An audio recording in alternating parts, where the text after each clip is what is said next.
हा फार दुर्दैवी आहे की इंदिरा गांधींना त्याच अतिरेक्यांनी अखेरीस गोळ्या मारून ठार केलं.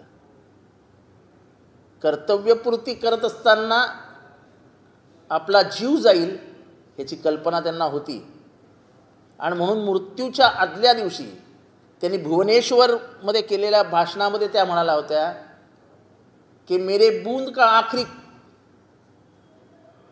कदम इस देश की एकता और अखंडता के लिए रहेगा. मेरे खून का आखिरी बूंद भी इस देश की एकता और अखंडता के लिए रहेगा.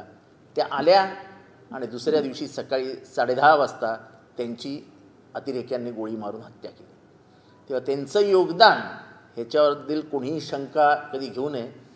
सिक्कीम नावाचं राष्ट्र होतं, प्रदेश होता, जो कधीतरी चायनाने घेतला असता. ते अत्यंत हुशारीने त्यांनी तो सिक्कीम भारतात विलीन करून घेतला. एक राष्ट्र आपल्यामध्ये आलं. अणुबॉम्ब पहिल्यांदा केला पोखरणला. पाकिस्तानचे 2 तुकडे केले.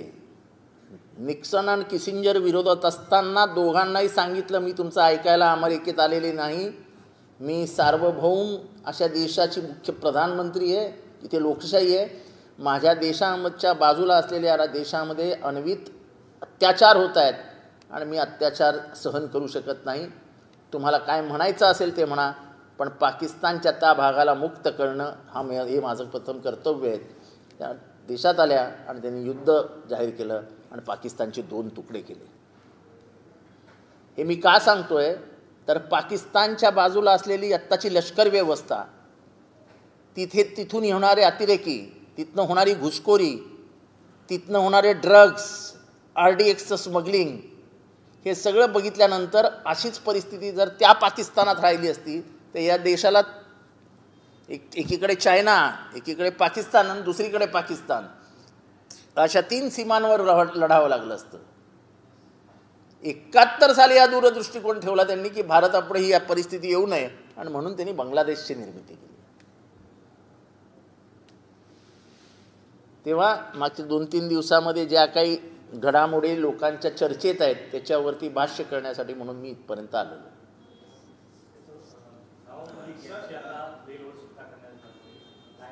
आनंद झाला आम्हाला, त्यांच्या कुटुंबियांना आनंद झाला, त्यांच्या निकटवर्तीयांना आनंद झाला, आम्ही त्यांचे सहकारी आहोत, आम्हालाही आनंद झाला.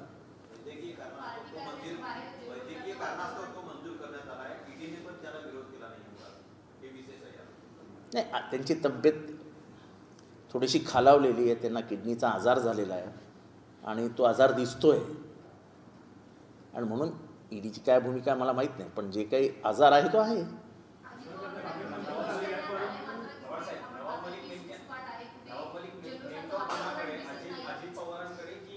ते अजून बाहेर तर येऊ द्या, घरी तर जाऊ द्या, घरच्यांना भेटू द्या.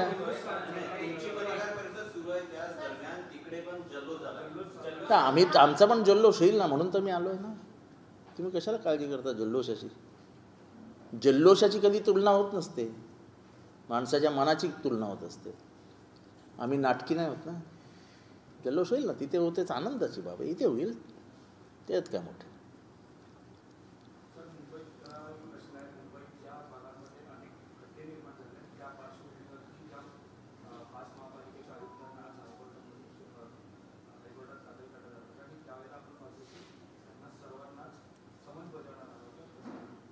असं की अख्ख्या MMRDA पट्ट्यामध्ये ज्या पद्धतीने रस्त्यावर खड्डे पडलेत आणि दुर्लक्ष केलं जातं हे अक्षम्य आहे. मी मुंबई उच्च न्यायालयाचं अभिनंदन केलं की कमीत कमी त्यांनी तरी लक्ष घातलं. नाही तर लोकप्रतिनिधी जाऊन कितीही बोंबलले, काही केलं तरी काही फरक पडत नाही, कारण सध्या कायद्याचं राज्यच नाही आहे, द्याचं राज्य आहे. कायद्याचं रूपांतर द्याच्या राज्यामध्ये झालेलं आहे, जो देतो. त्यामुळे सर्वोच्च न्यायालयाने जर हस्तक्षेप केला असेल तर ती अभिनंदनीय बाब आहे.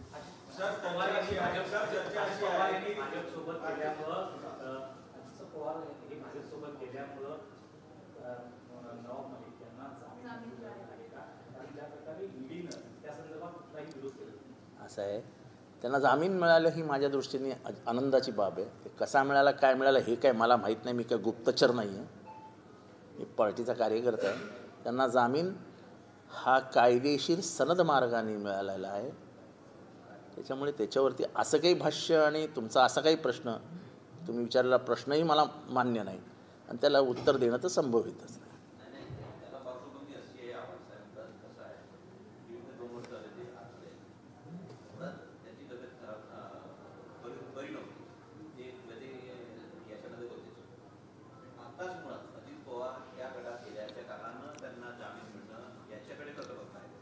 असं काय नाही, कोर्टाने जर जामीन दिला आहे तर त्याला तुम्ही राजकीय वळण कशाला लावताय?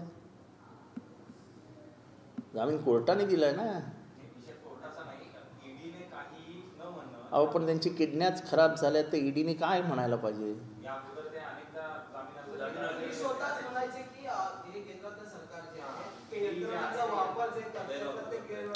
अहो समजा ईडीने नसेल आक्षेप घेतला परिस्थिती बघून, त्यांची वैद्यकीय परिस्थिती बघून, तर त्याला तुमचे एवढे आक्षेप कशासाठी आहेत?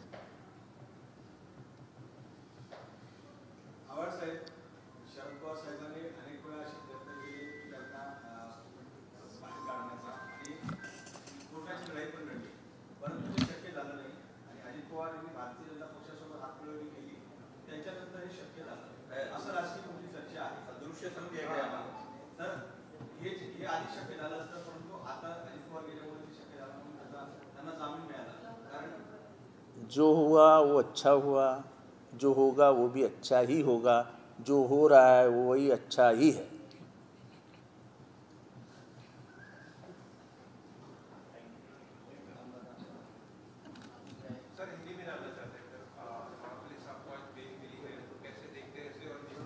बहुत आनंदित हैं कि हमारे दोस्त, हमारे मित्र, हमारे विधानसभा में जो हमारे साथ रहे हैं उनको जामीन मिला. ये हमारे लिए बहुत आनंद की बात है, खुशियाँ भरी है हमारी.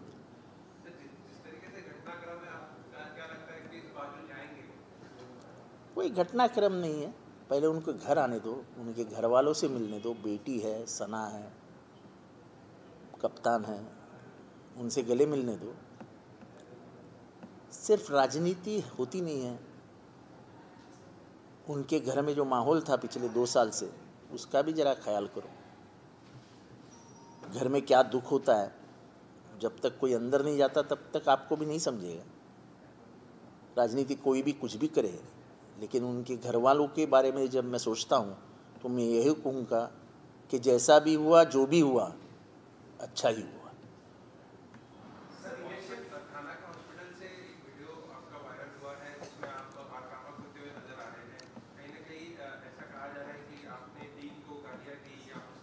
जरा आप मेरा वीडियो अगर बताएंगे कि मैंने गालियाँ दी है तो मैं आप पूरे महाराष्ट्र की माफ़ी मांग लेता हूँ.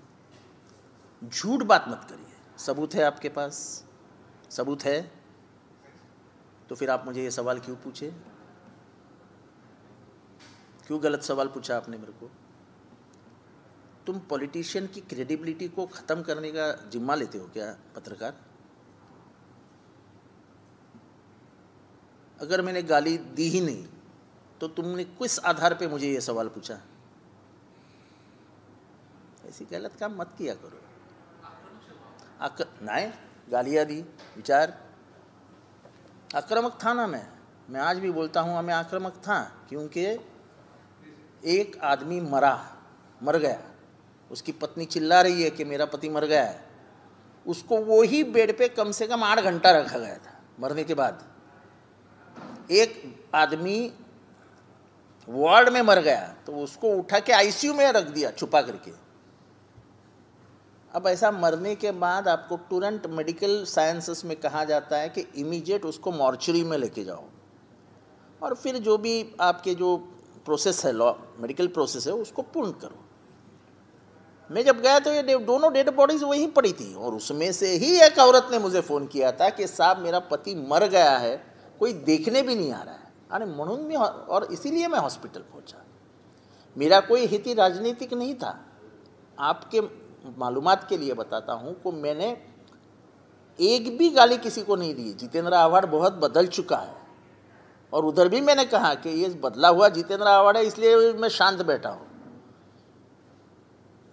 क्योंकि वो बर्दाश्त नहीं होता है। जब गरीबों के जो हाल देखे मैंने वहाँ पे, वो गरीब बता रहे थे कि हमको खाने के लिए घर से कटोरी लानी पड़ती है, उसमें राइस डालते हैं, थोड़ा सा पानी डालते हैं। मैंने ऐसा सुना है, मुझे मालूम नहीं है, कि 2 अंडे लिए जाते दिन भर में खाने के लिए। कोई भी मरीज ने ये नहीं बताया कि हमको 2 अंडे दिए गए। शक ये आया कि वो अंडे मुर्गियां लेके तो नहीं गई वापस।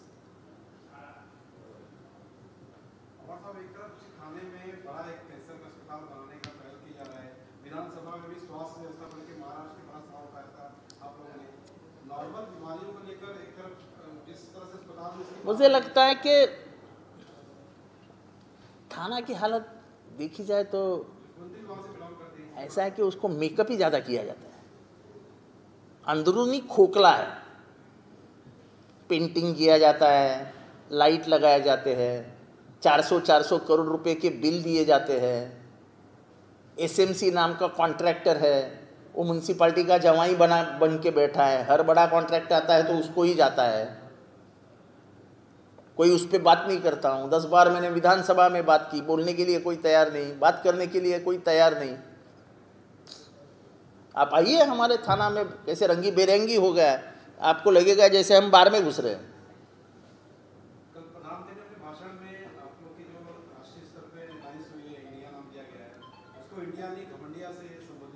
अच्छा है उनका भाषण, और उनको जो यमक जमक जो बोलते हैं ना हमारे मराठी में, हाँ हाँ, वो बराबर जम जाता है उनको।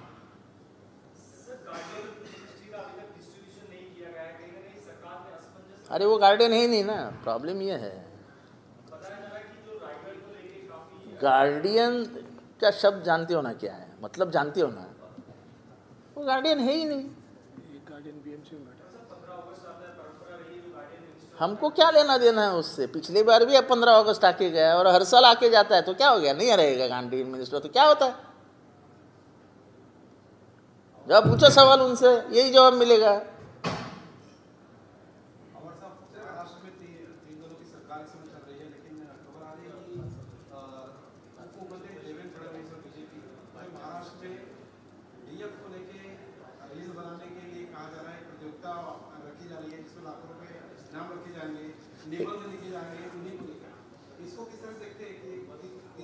ये हर एक पार्टी का अपना अपना रवैया होता है, उसमें क्यों हम दखल दें? हम क्या करते हैं वो देखो, दूसरा क्या करता है मुझे क्या लेना देना? वो रील्स बना रहा है कि रैप बना रहा है, मेरे को क्या लेना देना उससे?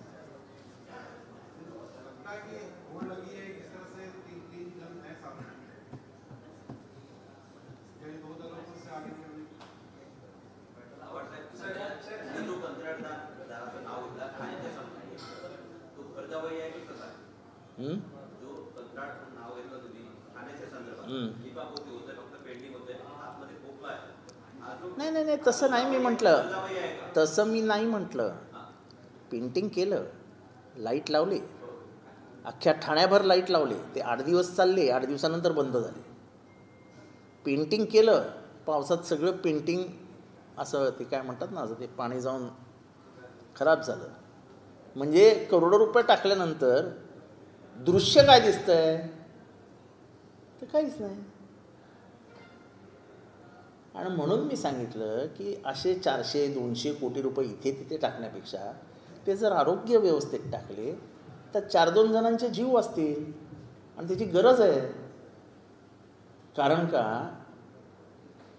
ठाण्यामधला सर्वात गरीब माणूस औषधोपचारासाठी कुठे जातो? शिवाजी हॉस्पिटल. सर्वात गरिबीची जास्त संख्या कोणाकडे आहे? तर कळवा मुंब्रा या मतदारसंघात. पण जर बेड मिळवायचा असेल तर 500 रुपये दिवसाला द्यावे लागत असतील, तो गरीब माणूस कुठून आणणार आहे 500 रुपये? तुमच्याकडे मेडिकल स्टोअर नाही, तुम्ही रातोरात लोकांना सांगता जा औषध घेऊन ये. याचं कारण काय? तुमच्याकडे पॅथॉलॉजिकल लॅब नाही, आता आपल्याला माहीत नाही का कट प्रॅक्टिस काय असते? अख्ख्या महाराष्ट्राला माहिती असेल ना कट प्रॅक्टिस काय असते. म्हणजे प्रायव्हेटमधली कट प्रॅक्टिस मी समजू शकतो, पण एका शासकीय रुग्णालयातली कट प्रॅक्टिस कशी चालू शकते? ती बंदच केली पाहिजे. कारण का ही शासकीय रुग्णालय ही गरिबांना वाचवण्यासाठी, त्यांच्या आरोग्य सेवेसाठी आहेत, खिशे भरण्यासाठी नाही.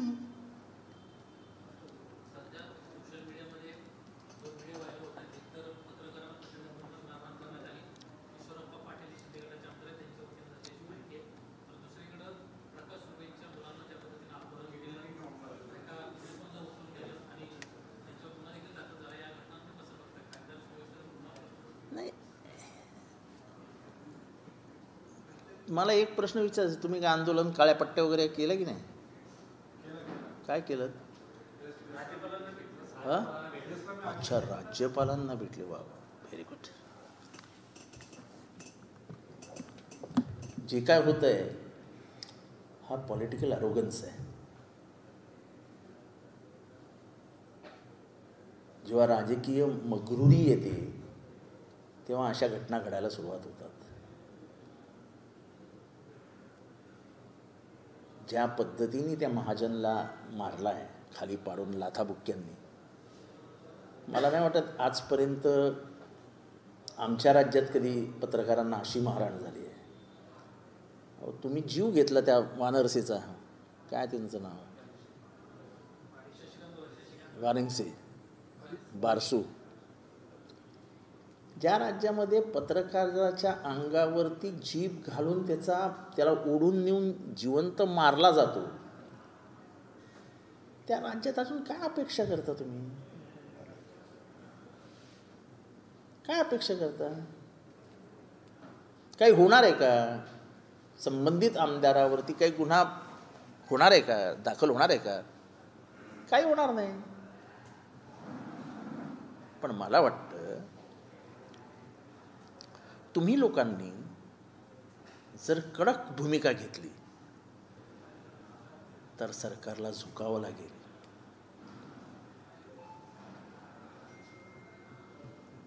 इमर्जन्सीमध्ये जेव्हा पत्रकारांवरचा दबाव वाढत होता तेव्हा तुमच्या क्षेत्रातले रामनाथ गोयंका यांनी एक दिवस लोकसत्ता आणि इंडियन एक्सप्रेस ह्याच्यावर काही वृत्त न छापता फक्त कागद घरी पाठवून दिला होता. तो काळ आठवा. आणि तुम्हालाही तसंच काहीतरी करावं लागेल. राज्यव्यवस्थेमध्ये जर पत्रकार सुरक्षित नसतील, जे तुम्हाला प्रबोधन करण्यासाठी, तुम्हाला जागरूक करण्यासाठी दिवस रात्र काम करत असतात.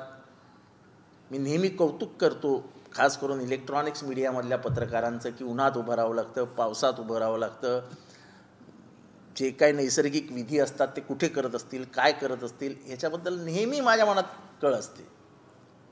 आणि जेव्हा काही लोक असं वाईट बाजूला करून निघून जातात तेव्हाही मला वाईट वाटतं, की बिचारे हे आपल्या ड्युटीसाठी राबत असतात आणि असं कोणी वागू नये असं माझ्या मनातली कल्पना आहे. आपल्या एका पत्रकार मित्राला मारल्यानंतर आपण काय भूमिका घ्यायला पाहिजे हे मी आपल्याला सांगायला नको, पण भूमिका इतकी कडक असायला हवी की मुख्यमंत्र्यांनी अर्ध्या तासात त्याच्यावर निर्णय घ्यायला हवा.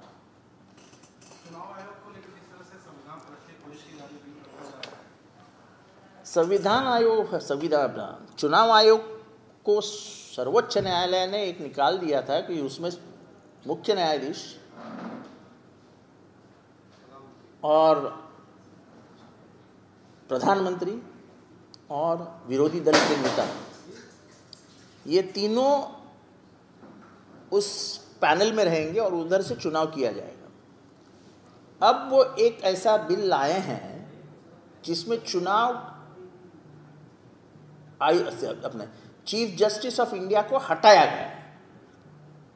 ये सर्वोच्च न्यायालय का ही निर्णय था कि ऐसा पैनल बनाओ, और वहाँ पे एक केंद्रीय मंत्री लाने की उन्होंने बात रखी है. तो सत्ताधारी पक्ष के 2 और विरोधी पक्ष का 1, ऐसा अगर इम्बैलेंस होगा तो चुनाव आयोग का कोई मतलब ही नहीं रहेगा. चुनाव आयोग और सत्ताधारी पार्टी एक ही रहेगी, बिल्कुल मिलजुल के काम करने वाली. तो कहीं ना कहीं मुझे ऐसा लगता है कि भारतीय गणतंत्र और चुनाव ये जो संबंध है, क्योंकि चुनाव से ही भारतीय गणतंत्र जिंदा है, बदलाव लाने की ताकत चुनावों में है, जिसमें भारत के 140 करोड़ लोगों का लीडर कौन होगा, नेता कौन होगा, ये तय होता है। वो तय करने के लिए जो चुनाव होंगे वो अगर सत्ताधारी पक्ष के हाथ में ही रहेंगे तो फिर चुनाव करवाने के क्यों?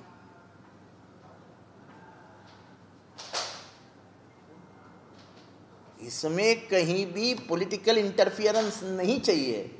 ये बात सर्वोच्च न्यायालय ने सामने लाई थी और ये बात बिल्कुल सही थी कि कुछ ऐसे इंस्टीट्यूशंस है जैसे जुडिशियरी, इलेक्शन कमीशन, कि इसमें बिल्कुल भी राजनीतिक सियासती इंटरफेरेंस नहीं होना चाहिए।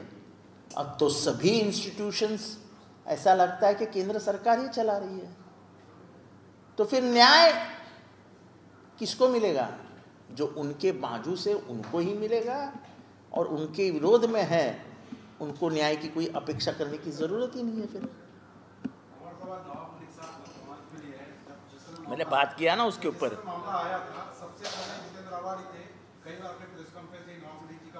देखो ऐसा है, मैं लड़ने वाला, देखो ऐसा है, मैं लड़ने वाला आदमी हूँ। मैं ना जात देखता हूँ, ना पंथ देखता हूँ, ना प्रांत देखता हूँ, ना पार्टी देखता हूँ। किरीट सोमैया का वीडियो आया,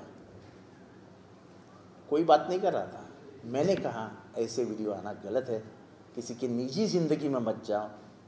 वो आदमी को फ़र्क नहीं गिरता है, वो आज भी आ गए बाहर बात कर रहे हैं, लेकिन जो ज़ख्म उनके बीवी को, उनके बच्चे को, उनके बहू को, उनकी बेटी को, उनके रिश्तेदारों को होता है, वो भरा नहीं जा सकता है। तो कुछ जगह पे इंसानियत का मर्यादा रखनी चाहिए, और मैं आज भी मेरे इस बयान पे कायम। सर, लोकसभा में 3 नए बिल आज इंट्रोड्यूस किए गए अमित शाह द्वारा, और उसमें क्रिमिनल जस्टिस सिस्टम को बदलने की बात की जा रही है। देशद्रोह का कानून रीअपील किया जाएगा ऐसा कहा जा रहा है, लेकिन उसी को सेक्शन 150 के तहत इंट्रोड्यूस भी किया जा रहा है। लव जिहाद और अलग तरह के कानूनों में सख्ती की जाएगी ऐसा भी कहा जा रहा है। तो ये पूरा का पूरा जो ओवरहॉल किया जा रहा है लॉज का, वो कैसे देखते हैं? ऐसा सेडिशन ये लॉ था, ये ब्रिटिशों का लॉ था। जब भारत स्वतंत्र नहीं हुआ था, जब स्वतंत्र प्राप्ति नहीं हुई थी, तब ब्रिटिशों ने ये कानून बनाया था कि कोई भी अगर ब्रिटिशों के खिलाफ बात करेगा तो उसको सेडिशन के तहत अंदर डाला जाएगा। मुझे लगता है कि ये बड़ी गलती हुई 1947 के बाद हमारे संविधान बनाने वालों की। मैं बड़ी विनम्रता से कह रहा हूँ कि सेडिशन कॉलम का जो कानून है वो तभी निकाल देना चाहिए था, हमने नहीं निकाला। देश में 1947 के बाद 2014 तक जितने सेडिशन के गुन्हे लगे उससे कहीं ज़्यादा पिछले 9 साल में लगे। तो एक तरफ 70 साल और एक तरफ 9 साल, उसकी संख्या देखो तो आपको नज़र आएगा कि ये कानून का इस्तेमाल किसने किसके लिए और क्यों किया।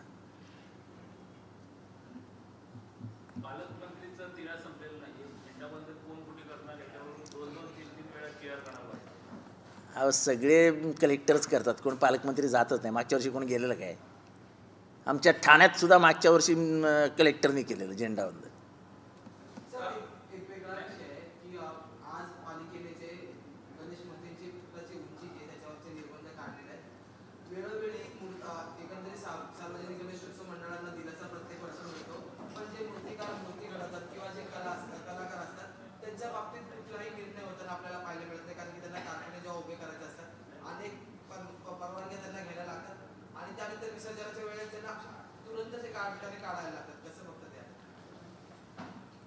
मला वाटतं की याच्यासाठी एखादा एरिया मार्कआउट करावा। वडाळ्याला खूप जमिनी उपलब्ध आहेत, त्याच्यातली 10-1 एकर जमीन बाजूला काढावी आणि सगळ्या गणपतीचे कारखाने तिथे देण्यात यावेत। गणपती असते, देवी असते, वर्षाकाठी असे अनेक सण येतात ज्याच्यात मूर्त्या बनवाव्या लागतात, आणि इथे तिथे बनवून ते नंतर मग गणपती झाल्या बंद करायचे, परत नवरात्रीला उघडे. त्यापेक्षा वर्षभर त्यांना कामधंदे मिळतील, त्याच्यातनं एम्प्लॉयमेंट वाढेल, असं काहीतरी सरकारने करावं. वॉर रूममध्ये अजित पवारांना कृती देण्यात येण्याच्या शिंदे गट आणि अजित पवार कोल्ड वॉर जोरात सुरू झाले. कुठली वॉर रूम? मंत्रालयातली वॉर रूम. मंत्रालयात युद्ध चालू आहे.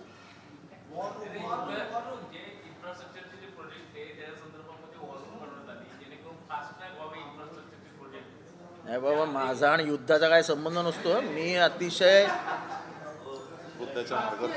बुद्धाच्या मार्गावर चालणारा माणूस नको आहे. माझी कविता आहे, युद्ध नको बुद्ध हवा. तेव्हा मला हे वॉर रूम वगैरे विसरू नका, मी घाबरून जातो.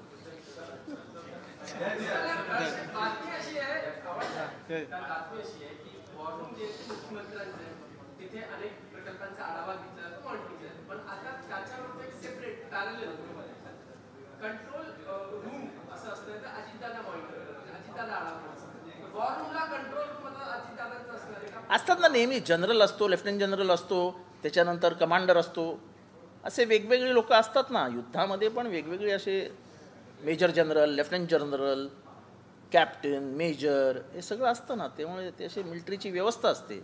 आपल्याला माहीत नाही काय? एवढे तुम्ही असे संभ्रमित का होते?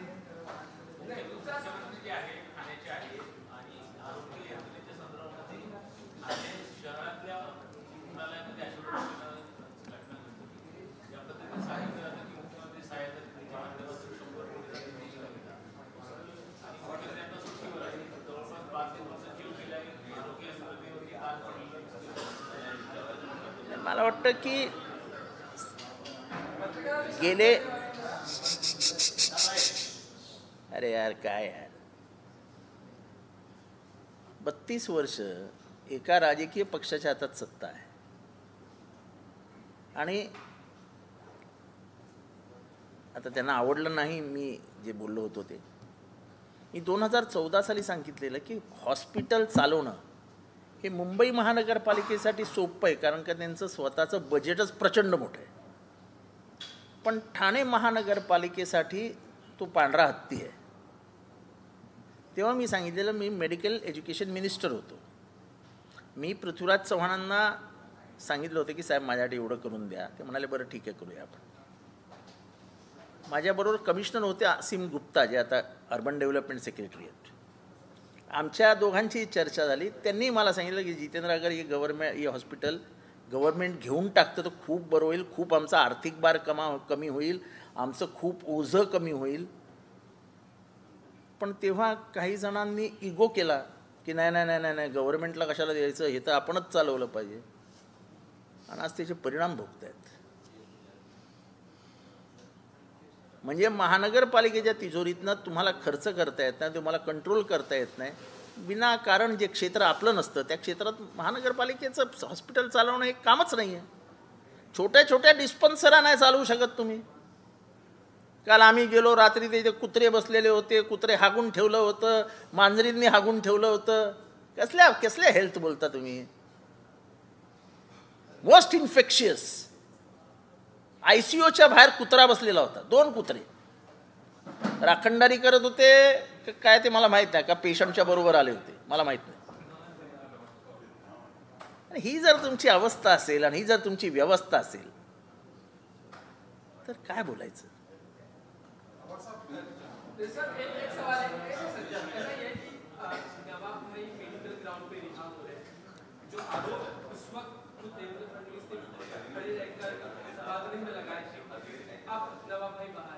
लेकिन वो किस गुट में होंगे ये बड़ा सवाल है. थोड़ी देर पहले स्वीट चट करे हो, उनका लुटो, पटाखे फोड़ रहे हैं, मिठाई दूसरे को खिला रहे हैं, खुशियां मना रहे हैं. आप खुशियां क्यों नहीं मना रहे? हम खुशियाँ क्यों नहीं मना रहे? ये देखो, हमारे बाजू में बैठा आदमी है, ये नवाब मलिक का खास आदमी है.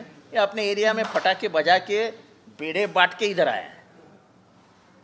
पार्टी कार्यालय के बाहर वहाँ पार्टी कार्यालय में मैं अब भी आया हूँ. कार्यकर्ता थे नहीं, सब कार्यकर्ता अपने अपने काम में जुड़े हुए हैं. मैं अभी आया, अब थोड़ी देर रुको, मैं पेड़े मंगाया हूँ, आपको सबके खिला करके मैं घर जाता हूँ. आपके पास आए नहीं. सवाल सवाल वो है कि पहले उनको घर पहुँचने दो, अपने बीवी बच्चों से मिलने दो, अपने बहू से मिलने दो, अपने बेटे से मिलने दो। हर चीज़ में सियासत का अंगल मत लगाओ, थोड़ी सी इंसानियत रखो अपने दिल में। यही आप अजित पवार मैं किसी को कहने, मैं आपको, आपने सवाल पूछा ना, मैं उनको क्यों बताऊं? आप उनके हमारे पास आएंगे, आप उनके चमचे करके आए गए हमारे इधर? उन्होंने कहा कि हमारे पास ही आएंगे, इसलिए हाँ, मैं तो कैसा कहता ही नहीं हूँ। मैं तो पहले बोलूँगा कि पहले मियाँ बीबी मिले, बच्चे मिले, दिल से मिले, उनकी पोती है, नाती है, उनसे मिले। जो खुशियाँ उनको उधर मिलेगी, ये सियासत में नहीं मिलती है, क्योंकि सियासत में सौदा ही हो रहा है आज महाराष्ट्र में। वो सौदेबाजी के ऊपर मुझे बात नहीं करनी है। मुझे उनको खुशी किस चीज़ में मिलेगी वो मुझे मालूम है, क्योंकि पहले बार अगर पत्रकार परिषद किसी ने ली है उनके बारे में, तो वो मैं ही था। तो आप उसकी चिंता मत कीजिए। अरे जाने दो यार अभी। चलो, थैंक यू।